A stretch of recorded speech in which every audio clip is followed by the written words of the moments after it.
सिंध परगणी जी अॻूणी रियासत ऐं हाणोको ज़िलो ख़ैरपुर मीरस एशिया खंड जे वॾनि खजूर मंडियुनि में शुमार थिए थो। ख़ैरपुर ज़िले जे मुख़्तलिफ़ इलाइक़नि ख़ैरपुर, पीरगोट, फिरालो, ठेड़ी, बबरलो, कोडीजी, सोबोदेरो, गागड़ी, बख्शोवाण, बागोफल पोटो,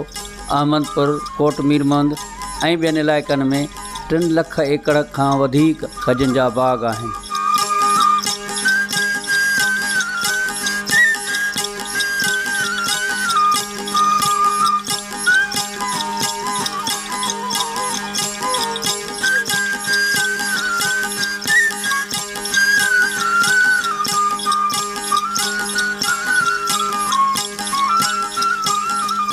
उन करे ई त ख़ैरपुर खे खजनि जो देश सॾियो वञे थो। हूअं त ख़ैरपुर में खजूर जूं मुख़्तलिफ़ जिन्सूं जिन में असील, करबलाइण, ॾेढी,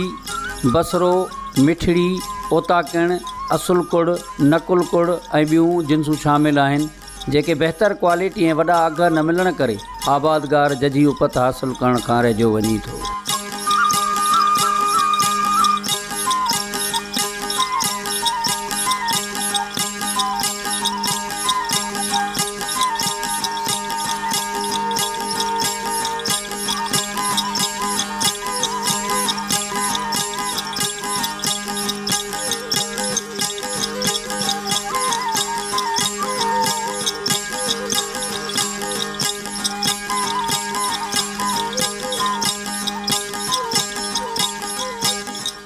जॾहिं त दुनिया जे मुख़्तलिफ़ मुल्कनि सऊदी अरब, दुबई,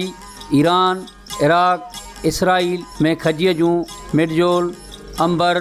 बिराही, खलास, निबतुल सेफ, मेम्ब्रोन, अबूमान, टूरी, शिकरी, शीश, अमरा, ढकी, अजवा ऐं ॿियूं जिन्सूं लॻाए वॾी उपत हासिलु कई वञे थी।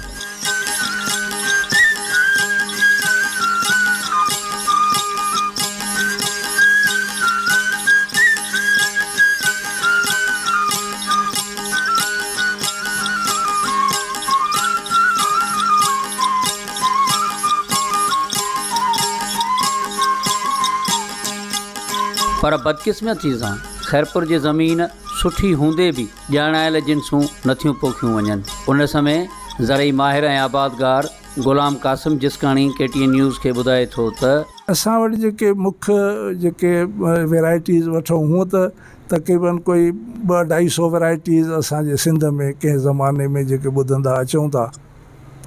त हुयूं, पर उन में जेके ख़ासि ऐं जेके पंहिंजो मार्केट में जेके वैल्यूएबल आहिनि उन्हनि में 2 वैराइटीज़ आहिनि। हिकिड़ो असील आहे, ॿी करबलाइण आहे। बाक़ी उन खां पोइ ॿी जेके ॾोके वारियूं खजियूं बि आहिनि, ॿियूं बि आहिनि, पर उहे अनलभ आहिनि। कंहिं वटि आहिनि, कंहिं वटि 2 वण, कंहिं वटि 1 वण, कंहिं वटि अहिड़े तरीक़े सां। ऐं काफ़ी त जेके आहिनि उहे नापेद थी वियूं आहिनि जेके हाणे उन्हनि जो वजूद बि कोन्हे को। त असां वटि असील जेका आहे उहा तमामु हिकिड़ी सुठी वैराइटी आहे ऐं उन में इहे ख़ासियतूं आहिनि। जेकॾहिं उन खे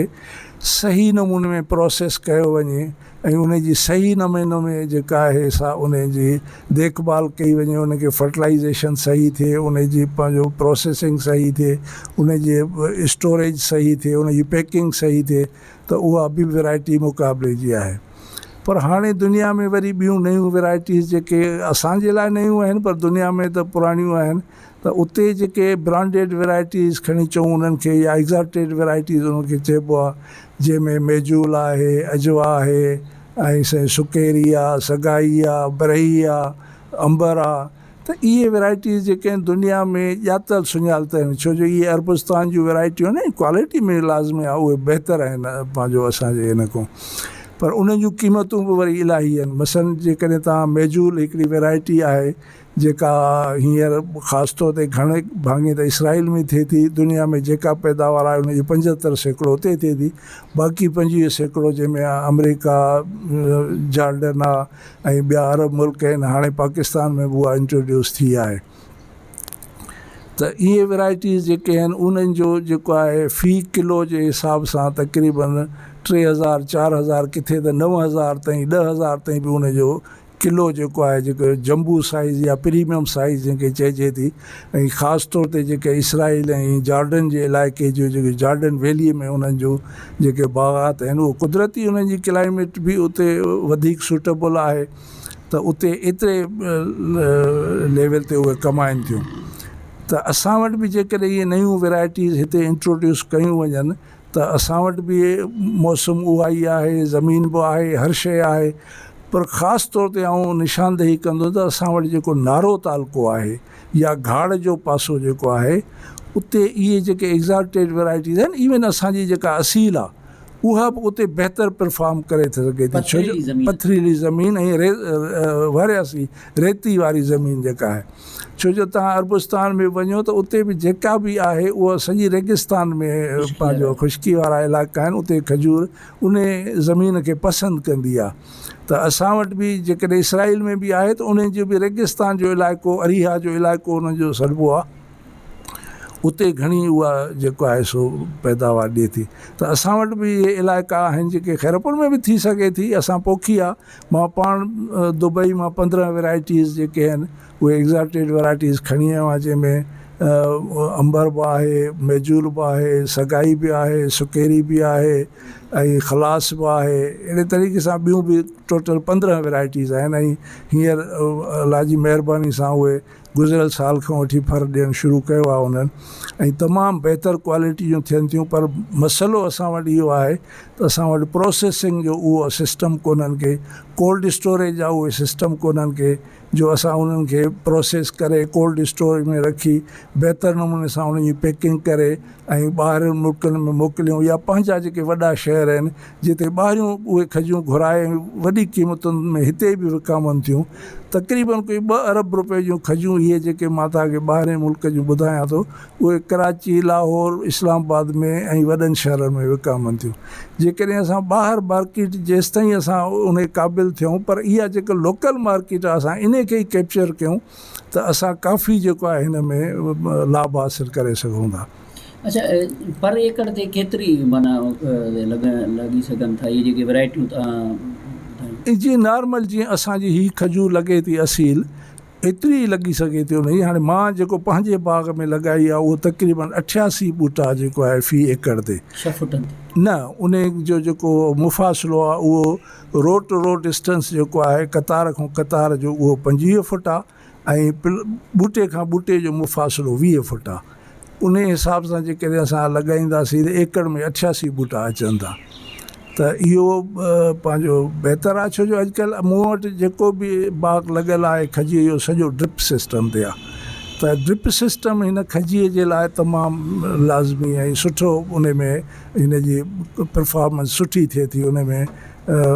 फर्ब उन जो सही थिए थो ऐं उनखे वक़्त सां ऐं टाइम सां उनखे पाणी मिले थो, पंहिंजे पूरत जो पाणी मिले थो उनखे। उन जे करे उन जी जेका क्वालिटी बि सुठी थिए थी ऐं पैदावार बि वधे थी। खैपुर में असील खजी जेका 90 सैकड़ो थिए थी, जंहिंमां 70 सैकड़ो शुहारो ऐं 30 सैकड़ो ख़ारकूं तयारु कयूं वञनि थियूं। पर कटाई जी मौसम ऐं चौमासे जूं बरसातूं गॾु गॾु हुजण करे अकेले सिर आबादगार खजूर खे बचाए नथा सघनि, जंहिं करे खजूर तबाह थी वञे थी ऐं आबादगार सख़्तु माली बहरान जो शिकार थी वञनि था। उन समय आबादगार ग़ुलाम मुर्तज़ा जिस्काणी KTN न्यूज़ खे ॿुधाए थो त साईं हीअ जिते असां बीठा आहियूं हीअ आहे त हीअ जेका वैराइटी आहे हीअ जेका जॉर्डन वैली में ओरिजिन उतां जो आहे ऐं हीअ हिते बि तमामु बहितरीनु फ्लोरिश करे थी। तव्हांजे साम्हूं इसराइल में तमामु घणो ओरिजिन उतां जी आहे। कहिड़ी महिनत करणी थी पए हिन में? शुरूअ खां जॾहिं ज़मीन में लॻे थी झत, जेकॾहिं तव्हां नर्सरी डेवलप कयो था त पोइ त तमामु घणी उनजी शुरू खां वठी करे जीअं हिकु नंढे ॿार खे पालबो आहे, परवरिश थींदी आहे, उन तरीक़े सां करे पोइ हिनखे तयारु करिणो थो पए। पर जेकॾहिं तव्हां खजीअ जॾहिं हिते अची लॻायो था बाग़ में त उनखां पोइ हिनखे वक़्तनि ब वक़्तनि उनजी सफ़ाई, उनजी तव्हां हिते ॾिसो पिया त हिनखे जेको पाणी आहे उहो बि सॼो हिन बबलर सिस्टम जे थ्रू अचे पियो। हिनखे मुख़्तलिफ़ क़िस्म जा फर्टिलाइज़र्स इस्तेमालु थियनि था, जेके न्यूट्रिएंट्स आहिनि हिन में, उहे हिन जी जेके रिक्वायर्ड न्यूट्रिएंट्स आहिनि उहे उनखे वक़्तनि ब वक़्तनि हुनजी डिमांड जे थ्रू जेको जंहिं टाइम ते उनखे जंहिं न्यूट्रिशन जी ज़रूरत आहे उहो उनखे न्यूट्रिएंट ॾिनो वेंदो आहे। खजी जेका ही केतिरे अरसे में तयारु थिए थी, जेका नई ॿूटो लॻाइजे थो? जेका नई खजी असां लॻायूं था उहा तक़रीबन 6 खां 7 साल फ्रूटिंग ते अची थी वञे। पर हीअ जेका खजी आहे जेकॾहिं तव्हां उनजी उहा लॻायो त उहा हूअं त 3 साल फ्रूटिंग ते अची वञे थी, पर जेको उनजो भरपूर फ्रूट मिले थो तव्हांजो उहो विदिन 10 ईयर्स 10 सालनि जे विच में तव्हांखे उहो वक़्तनि ब वक़्तनि उहो डिपेंड करे थो त तव्हां उन खजीअ जी ख़ुराक कीअं था कयो, उनजी मैनेजमेंट कीअं था रखो, त उन जे मुताबिक़ पोइ खजी फ्रूट ॾियणु तव्हांखे शुरू करे थी। 10 सालनि ताईं हू पंहिंजे पीक ते हली थी वञे, जेको उनजो मैक्सिमम आउटपुट आहे उहो ॾियणु शुरू थी करे। असील जे भेट में केतिरो ई उपत बहितर ॾिए थो? साईं असां त सम्झूं था त असील जेका आहे उहा त पंहिंजी ओरिजिन आहे, उहा बि सुठी खारक आहे, पर हीअ जेका आहे हीअ खारक इंटरनेशनल कैटेगरी जी आहे। एज़ अ टेबल फ्रूट असां असील खे एतिरो बहितरीनु रिप्रेज़ेंट नथा करे सघूं जेतिरो हिन खजीअ खे कयूं था। ऐं जेकॾहिं हिन जी आमदन या हिन जी जेका पंहिंजो उपत आहे उनखे ॾिसूं था त ज़मीन आसमान जो फ़र्क़ु आहे। तव्हांखे ख़बर आहे त पंहिंजी असील मैक्सिमम सुठे में सुठी जेका आहे उहा 200 खां 250 रुपए किलो ताईं सुठे में सुठी क्वालिटी वेंदी, पर जेकॾहिं हिन जो साॻिए वक़्तु ॾिसूं था मेडजूल खे त उहा तक़रीबन जेका आहे उहा जेका ओरिजिन जॉर्डन जी आहे उहा त 9000 रुपए ताईं किलो, 9 खां 10,000 रुपया किलो बि वञे थी। पर जेका हिते पाण वटि हिते थी आहे पाकिस्तान में जेका असां हिते तयारु कयूं था उहा बि तक़रीबन 2 खां 2.5 रुपया पर केजी ताईं सेल थिए थी पई। ईअं छो नथो थिए त ख़ैरपुर पूरीअ में 2-2.5 लख एकड़ आहे असील ऐं कुझु ॿियूं वैरायटियूं, त ही थियणु घुरिजे मेजूल या ॿियूं वैरायटियूं ॿुधायो था? जी हा, बिल्कुलु थियणु खपनि, पर असांजी थोरो आहे त हिकु त बदकिस्मती सां ग्रोवर्स जेके आहिनि उहे एतिरो इंट्रस्ट नथा वठनि, चेंज आणण में थोरो पंहिंजो किॿाइनि था, त जेको न करणु खपे हुननि खे चेंज जे थ्रू तरफ़ वञणु खपे। जेकॾहिं दुनिया में ॿाहिरि UAE में गल्फ कंट्रीज़ में इहे जतूं थियनि थियूं ऐं असां वटि त इहो हिकिड़ो विज़िबल ईअं सम्झो त हिकिड़ो मिसाल आहे त भई हिते थियनि थियूं पयूं। तव्हां अची करे अॼु ॾिठियो आहे तव्हां फ्रूटिंग ते लॻियूं पयूं आहिनि थियूं ऐं बिल्कुलु असां फ्रूट बि वठूं था पिया हिन जो प्रीवियस 2 ईयर्स खां वठी करे। कीअं सिक्योर हिनखे बणायो था? असां हिनखे सिक्योर करण जा 2-3 तरीक़ेकार आहिनि। जेकॾहिं तव्हां सिक्योर मां मुराद इहो आहे त हिनखे तव्हां बरसाति खां कीअं बचायो था, त बरसाति में असां हिनखे कवर कंदा आहियूं ताकी बरसाति वारे टाइम ते, छो जो पाण वटि हिते आमतौर ते ख़ैरपुर में मानसून जेको आहे उहो पाकिस्तान में ओवरऑल जेकॾहिं ॻाल्हि कजे कुझु अहिड़ा इलाइक़ा आहिनि बलूचिस्तान जा जिते मानसून जेको आहे उहो पंहिंजो आफ्टर हार्वेस्ट थी वेंदो आहे, पर असां वटि प्री हार्वेस्ट थिए थो, त उनजे करे उनखे बचाइण जे लाइ पोइ मुख़्तलिफ़ उपाउ वठणा पवंदा। इन्हनि में का बीमारी बि लॻे थी? जी हा, बिल्कुलु। बीमारी त ॾिसो न, जेका हिकिड़ो पौधो आहे त उन में बीमारी बि ज़रूरु लॻंदी, पर कंपेरेटिवली जेके पाण वटि आम हूंदा आहिनि, छो जो ही थी अचे थी झत, त ही सभु पौधा टिशू कल्चर जे थ्रू तयारु थियल आहिनि, सेहतमंद हुजनि था ऐं उन खां अलावा हिननि खे एतिरो जल्दी जेको आहे उहो बीमारी अटैक नथी करे अंटिल अनलेस उनजे इर्द गिर्द कोई पुराणे क़िस्म जो बाग़ हुजे जितां मोस्टली हिते रेड पाम वीवल वग़ैरह जेका आहे उहा हिकिड़ो जीत लॻंदो आहे हिन में, जेको खजीअ खे सडन डेथ ताईं खणी वेंदो आहे, अचानक खजी सॼी ख़तमु थी वेंदी आहे, उहो उनखे अहिड़े तरीक़े सां पाड़ खां खाई करे खोखड़ो करे छॾींदो आहे। त जेकॾहिं उहा इर्द गिर्द उनखे उनजा प्रिकॉशन्स माण्हू वठंदो ईंदो त उहो उन खां बचाव थी सघे थो। कटाई वारो अमल शुरू थिए थो त कहिड़ियूं टेक्नोलॉजी इस्तेमालु थियनि? साईं जॾहिं हीअ पची रास थिए थो त पोइ जॾहिं हिनखे कढी करे असां हिनखे सोलर ड्रायर में अंदरि रखूं था हुनखे तयारु करण जे लाइ, उते हिनखे कंट्रोल्ड इन्वायरमेंट ॾियणो पवंदो आहे जेको कंट्रोल टेम्परेचर हूंदो आहे, त ह्यूमिडिटी केतिरी रखणी आहे ऐं उन में पंहिंजो एग्ज़ॉस्ट फैंस वग़ैरह सर्कुलर फैंस वग़ैरह लॻल हूंदा आहिनि जेके ऑटोमेटिड तरीक़े सां कमु कंदा आहिनि। थोरो उन में मैनुअल ऑपरेशन्स दरकारु हूंदा आहिनि जेके एक्सपर्टाइज़ जेके उन में पोइ जेको तव्हांजो कंसर्न माण्हू उहो उनखे ॾिसंदो आहे, असां पाण सुपरवाइज़ कंदा आहियूं उनखे ताकी उनजी जेका क्वालिटी आहे उन ते कंप्रोमाइज़ न थिए, क्वालिटी वाइज़ बहितर में बहितर पाकिस्तान जे मार्केटुनि में मोकिलियो था या ॿाहिरि बि मोकिलियो? साईं असां फ़िलहालु हिन जो छो जो असांजी एतिरी जेका आहे उहा न हुई पहिरियां, पर हाणे छो जो काफ़ी आउटपुट वधियो आहे, प्रोडक्शन असांजी वधी आहे, त हिन साल इंशाअल्लाह ताला एक्सपोर्ट जा ऑर्डर त लास्ट ईयर खां ई अची विया हुया, पर बदकिस्मती असां वटि एतिरो वाफ़र मिक़दार में न हुयो, असां जेका हितां जी पंहिंजी लोकल कंज़म्पशन हुई उनखे ई पूरो करे सघियासीं। त हिन साल उमेदु आहे। ख़ैरपुर में ज़राअत खाते तोड़े मुख़्तलिफ़ हंधनि ते तोड़े सीमेनार ॾेखात ऐं मौजूदु हुजनि था, जंहिं करे खजीअ जी वॾी उपत ॾींदड़ जिन्सुनि खे पोखे नथो सघिजे, जंहिं करे आबादगार ख़ुशहाली माण बजाए कंगाल थी वियो आहे। उन समय आबादगार Mukhtiar Hussain full पोटरो KTN news खे ॿुधाए थो त असुल ॻाल्हि इहा आहे त खजी असां अढाई खां पाण 3 लख रुपया 3 लख एकड़ ते मुश्तमिल आहे ऐं खजी असांजे 2 तालुकनि में जो किंगरी ऐं खरपुर में वधि खजी जो फसुल थिए थो ऐं तुंहिंजो जेको आबादगार आहे उनजो दारोमदार ज़मीनदार जो आबादगार जो दारोमदार जेको आहे उहो खजीअ ते आहे। हाणे खजी इन करे नथी कमाए त जॾहिं खजीअ में कटाई पए थी त उन दौरान मौसूम जूं जेके बरसातूं उहे बि पवनि थियूं ऐं उनखे खजीअ खे बचाइणु तमामु मुश्किल थी थो पए। हिकु त इन जे करे त सरकार जो को बि आबादगार सां तावान कोन्हे को, ऐं ॿिए नंबर में इहा ॻाल्हि आहे त खजीअ जी जेका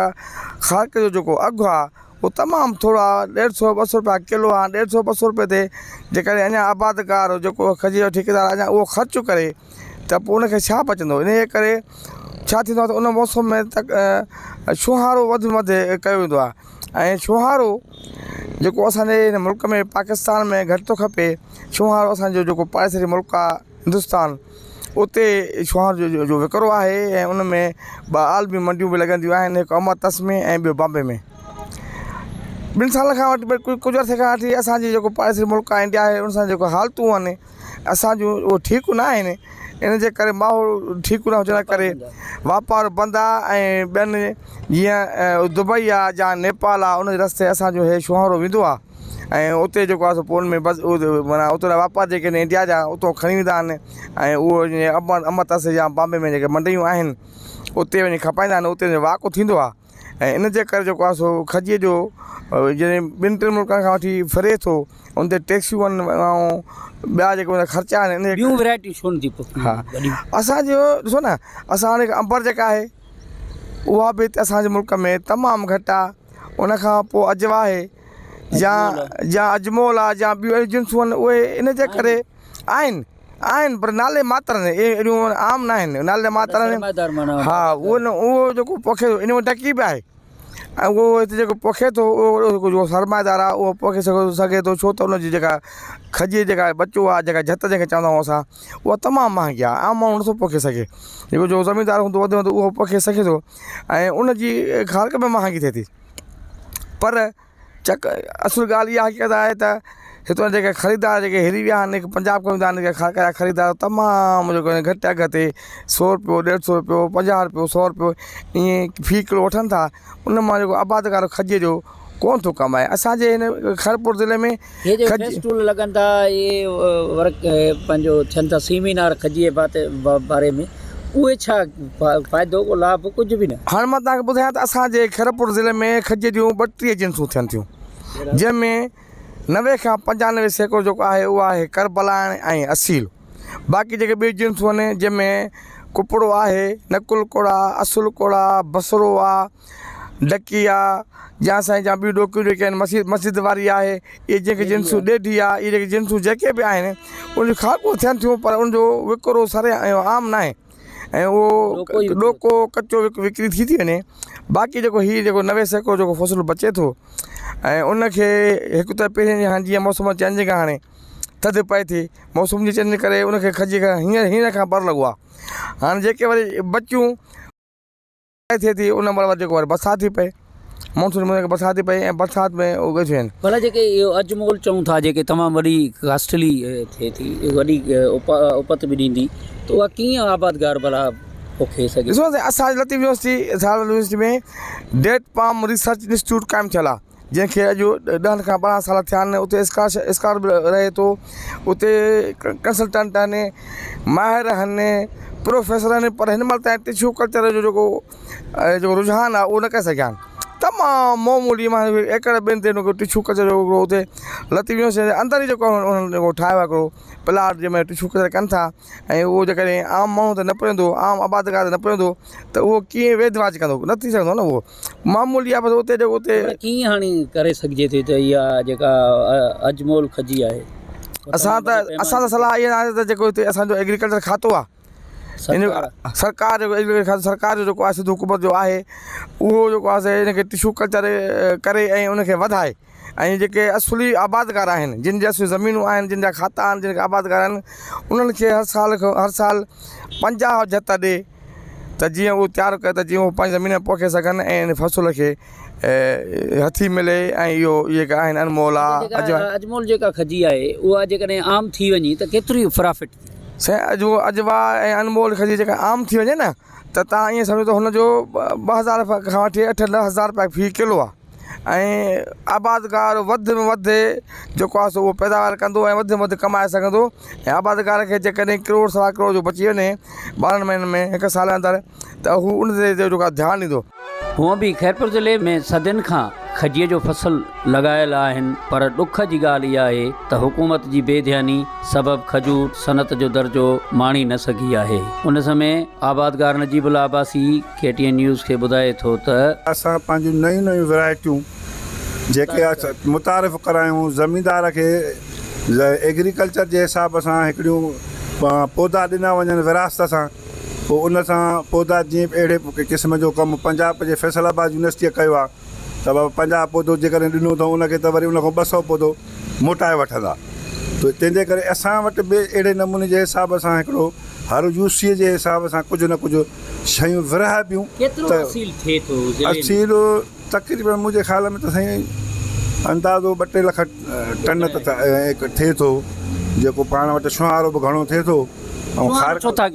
छुहारो साईं इन करे थिए थो पियो त खारक जे करे घणी थी थिए अधु वधि कयूं था हिंदुस्तान ऐं ॿिया मार्केट आहिनि जेके उनखे खणनि था पिया पंहिंजे हिसाब सां छुहारे खे जेकॾहिं टोटल खारक थी थिए त पोइ हिनजो एतिरो मार्केट नथो थिए छो त घणो मानसून भारत में हिनखे घणो नुक़सानु करे थी उन सां गॾु वधि में वधि असांजो जेको नुक़सानु अचे थो त मिसाल जे करे असां वटि हिकिड़ी जिन्स आहे जिन्स जे करे असां ॿियूं बि वधाईंदासीं त ज़मीनदार कुझु ख़ुशहाल थींदो न त ज़मीनदार खे घणी साईं इन जे लाइ इहा आहे त उहा ॿाहिरों जेका खजी अचे थी महांगी आहे हिननि मां कमाए कोन थो कोई बि माण्हू पोइ हिन न कमाइण जे करे माण्हू पेट पालण में आजिज़ आहे नथी बचत थिए सरकार घणो कुझु करे पर सरकार कुझु ॾिनो त कोन्हे न जो चऊं त भली फलाणे ज़मीनदार खे हाणे हिननि नओं वैरायटीअ जो हेतिरी जिन्स ॾिनी हिनखे हेतिरी ॾिनो अहिड़ी का शइ असांखे ॿी माली का मदद अहिड़ी नज़र नथी अचे असांजो चवण इहो आहे त हर यूसीअ जे हिसाब सां ज़रात खाते ऐं फेस्टोलनि में चवनि था त खजीअ खे सेकोर करण लाइ जदीद आलात ॾिना आबादगारनि खे जदीद असांखे त को नथो अचे अहिड़ो कोन वरी इहे जेको ड्रायर ॾिना अथऊं सो ड्रायर बि पंहिंजे हिसाब सां उहे थोरे पैमाने ते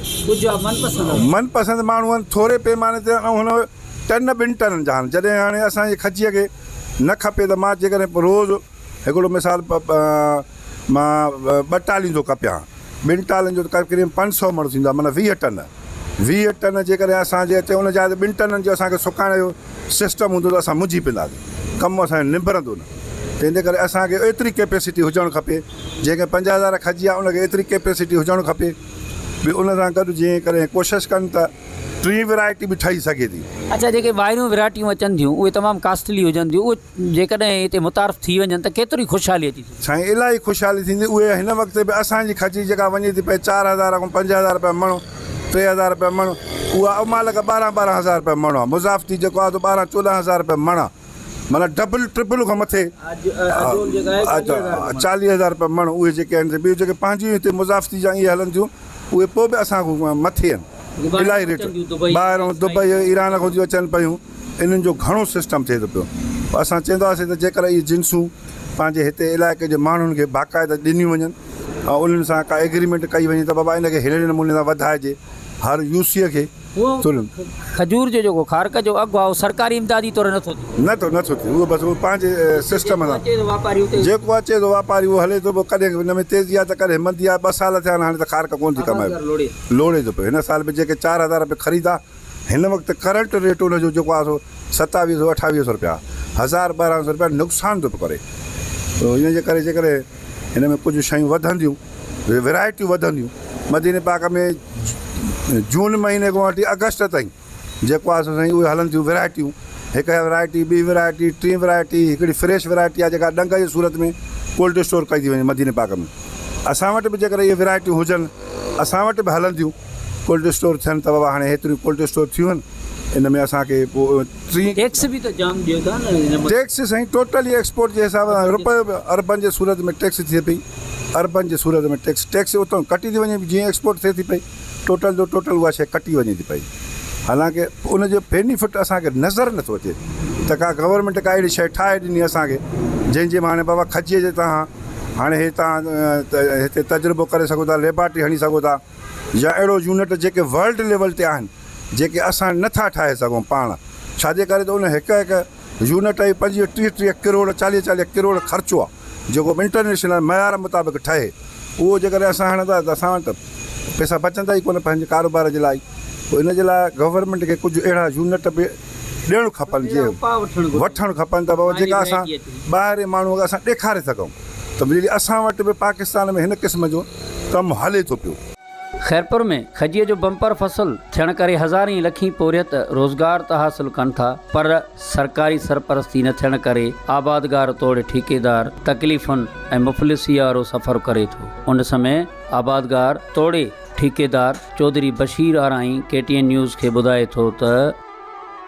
खजूर खैरपुर डिस्ट्रिक्ट में तकरीबन 2 लाख एकड़ को 2.5 लाख एकड़ जे विच में हिन जी मतिलबु इहो काश्त थिए थी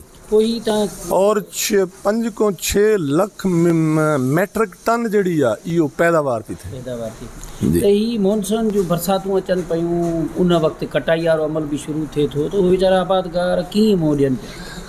सही मां तव्हांखे पहिरियों अर्ज़ु कयो करे वियो आहियां की उहो आबादकार वीचारा जीअं बि अपना उहो जीअं चवंदा न को जुगाड़ पंहिंजो जुगाड़ी तरीक़े सां हिन खे मतिलबु अॻिते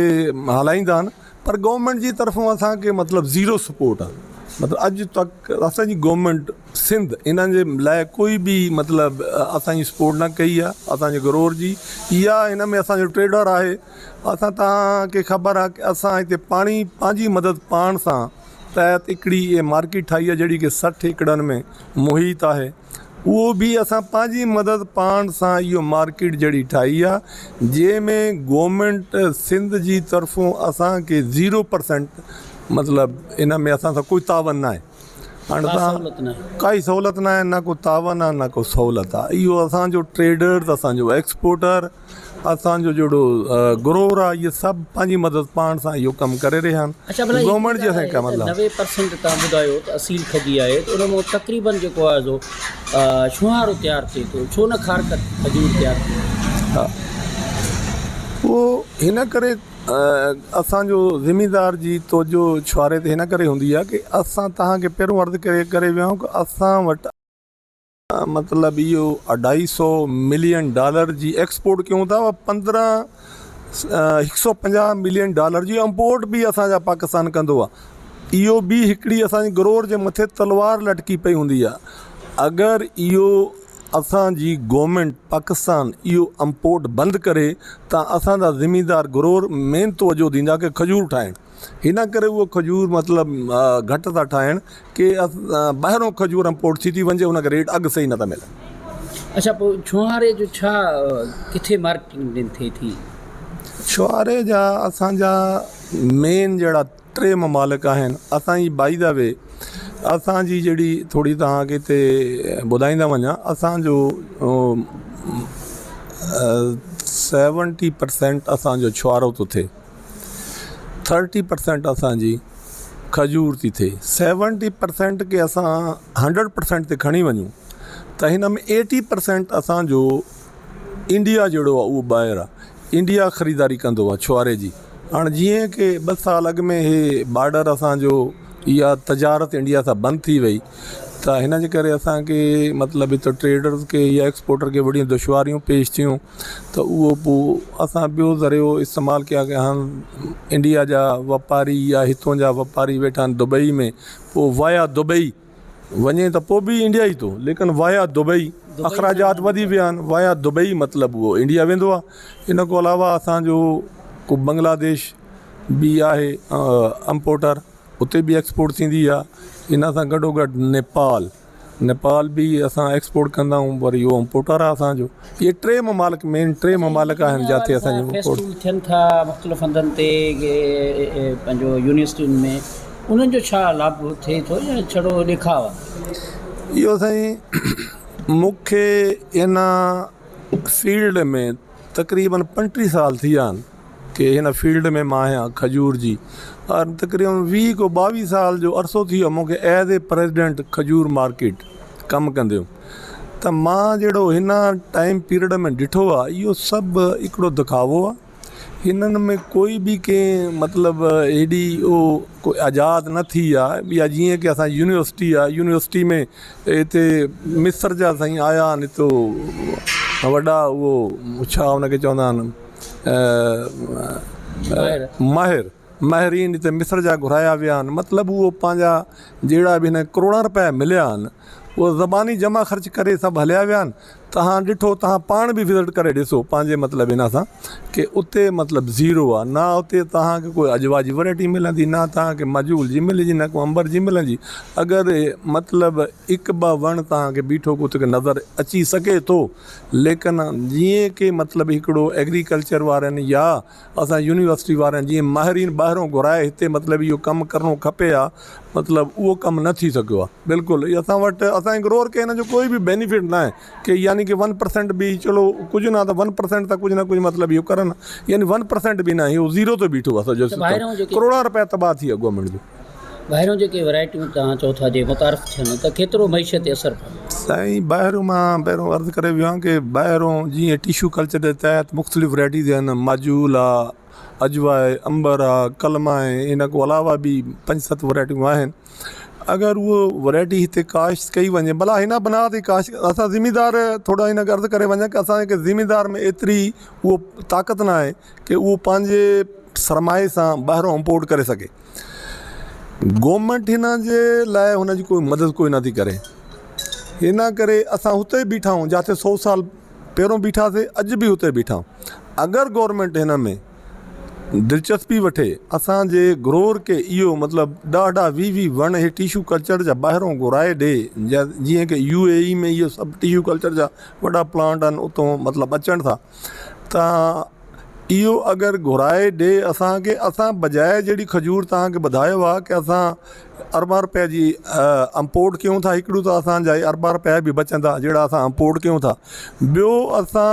एक्सपोर्टरनि में वधीक शामिल थी वेंदा की हे इंटरनेशनल वैराइटियूं आहिनि जहिड़ी की पूरी वर्ल्ड में खाई थी वञे, त इहो पोइ असांजी एक्सपोर्ट बि वधंदी। ॿुधायो तव्हां पर केजी माना 2000 ताईं आहे? हा, इहो 1000 रुपए खां वठी 2000 तोड़ी असांजी हिते होलसेल मार्केट में इहो विकामी सघे थी। त जहिड़ो को असांजो सम्झो हिकु वणु 50 खां 60-70 हज़ार रुपया तोड़ी हिकिड़े ज़िमीदार खे मतिलबु इहो पैदावार ॾेई थो सघे। नई वैरायटीअ खे मुतारफ़ करण लाइ छा चवंदो? अञा खजी मुंहिंजे ख़्याल में जेकी पाकिस्तान में खजी जी प्रोडक्शन थिए थी उनमें तक़रीबन 50% ख़ैरपुर ज़िले में असां प्रोड्यूस पिया कयूं। हिते वैराइटी मुख़्तलिफ़ आहिनि, हिते असील बि आहे, कुबड़ाई बि आहे, ऐं बसरो ऐं मुख़्तलिफ़ वैराइटियूं आहिनि हिते। ऐं ॿियूं बि हींअर वैराइटियूं इनफ़रादी तौर ते आहिनि। अजवा बि किन किन घरनि में आउं ॾिसां थो, अंबर बि ॾिसां थो, मजूल बि ॾिसां थो, इहे आहिनि। पर हिकिड़ी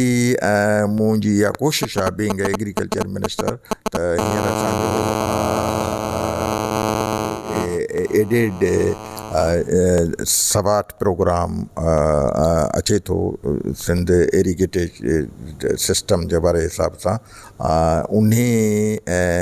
न्यू प्रोग्राम जे तहत असां इहे स्कीम रखणु चाहियूं था त वैराइटी जे लाइ बि असांखे फंडिंग ॾिनी वञे त असां इम्पोर्ट कयूं अहिड़ियूं वैराइटियूं जंहिंमें मुख़्तलिफ़ अंबर या मजोल या वरी तव्हांजी अजबा वारियूं खजियूं हुजनि, उहे अचनि जॾहिं हिते असां ख़ैरपुर में लॻाईंदासीं त पोइ उन वधीक प्रोड्यूस थी सघनि थियूं। इंट्रस्टिंग आहे ऐं बिल्कुलु असां इहो आहे असांजो प्रोग्राम त भई ईअं थियणु खपे। अच्छा, उन सां छा माना इहे जेकॾहिं मुतारफ़ कंदो या लॉन्च कंदो त आबादगार केतिरो पाण भरो थींदो? हाणे जेको मूं तव्हांखे चयो न सवात सिंध एग्रीकल्चर ट्रांसमिशन जेको आहे प्रोग्राम असांजो आहे, उन में असांजी अमाउंट मिलंदो असांखे, असां अमाउंट मां इहो परचेस कंदासीं ऐं परचेस करे ऐं हिते असां ख़ैरपुर खे ॾींदासीं। हूअं बि असां वैराइटियुनि सां गॾु गॾु एग्रीकल्चर सेक्टर में घणो कमु कयो आहे। असां तव्हांजे हिसाब सां बिल्डोज़रनि खे बि इस्तेमालु कयो आहे ऐं हार्वेस्टर बि असां ॾिना इन जे करे पियल हुया पर उनखे इस्तेमालु केरु न पियो करे। असां मूं अचण सां ई इस्तेमालु करण जी कोशिशि कई आहे। वाटर कोर्सिस ते बि असां तवजो ॾिनो आहे।